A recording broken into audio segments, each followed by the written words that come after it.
टंकवा के माई आ जाए जा टंकवा कमाई ले लो ले लो नो तुरे लगा तो टंकवा कमाई गीत के फरमाइश बा एगो मेहरारू अपना राजा से भी फोन कैली हिया का हो दीपक जी हां जी बोली कहत कि बियाह करा के अच्छा गौना करा के बाहर चल गिलो ओ का भइल जाना तनी का भइल मनोज जी का भाई बोली तू चली जाइबा तो हम जी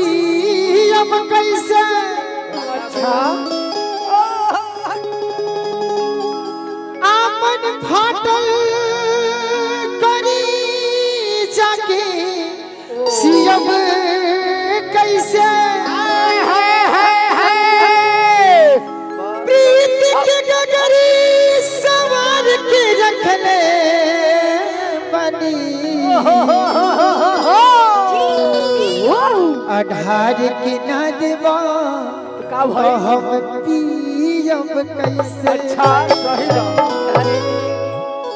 बा वाह वाह वाह मेहरारू कहत है हो कि छोड़ी गवना हरी में हरिया चले चले कि पिया भैला गुलारी के हो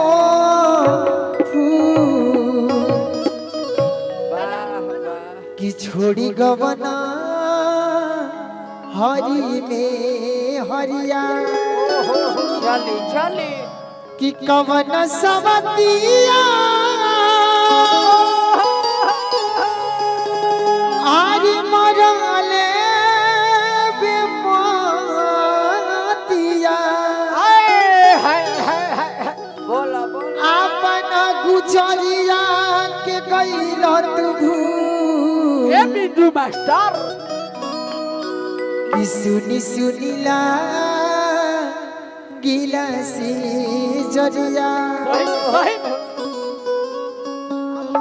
तो पिया भइल गुलारी के हो फूल छोड़ी गवना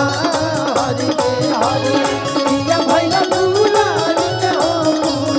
छोड़ी गवना हरि हरि भइले गुलारी के हो छोड़ी गवना हरि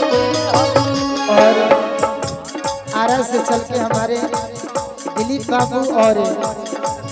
मझियाओं से विकी तिवारी जी की तरफ से क्या बात है और नारायण जी की तरफ से बहुत बहुत पुरस्कार हमरा तरफ से लाख लाख धन्यवाद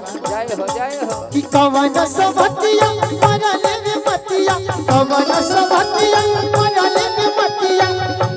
आपन गुजरिया के गइला तू भूल कि सुनी सुनी ला दिल से जरिया सुनी सुनी ला दिल से जरिया ई का हाजी अरे छोड़ी गवना हरि के हरिया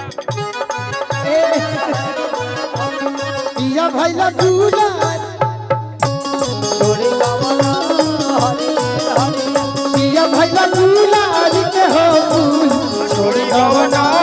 हरी के हरिया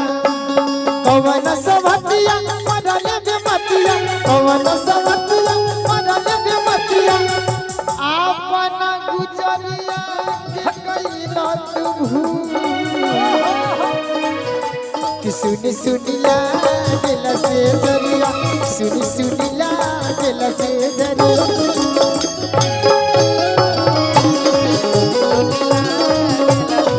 भइले गुलारी के हो हम तो तार गई हो सुनर तार गई हो हमारा जाऊ के प्यार में समार गई हो ए खुशी रहे लगवारे ए खुशी रहे लगवारे सब की बात हाय हाय रे पंखी पिया गाजुरा हाय हाय रे हरि हरि भइले गुलारी के हो छोड़ी गवना हरि हरि मेहरारू कहत है प्रीति जी का हो यदि बाहरा से घरे नहीं आई बपिया यदि बाहर से घर नहीं आई बपिया बाहर से घर नहीं आई बपिया सच कहता नि जिंदा ना कोई बपिया कहतानी जीना न कोई बपिया कहतानी जीना न कोई बपिया अतना सताइबा पछ पछ तइबा अतना सताइबा पछ पछ तइबा आज दिल जदी होई जाई फसरी पछू ए हमारे वकील चाचा की तरफ से हजारों हजारों पुरस्कार बा तो काहे छुइए के छोड़े लाख जनवा राजा जी काहे छुइए के छोड़े राजा जी काहे छुइए के छोड़े लाख जनवा राजा जी जनवा ले के नेबो जरा बनवा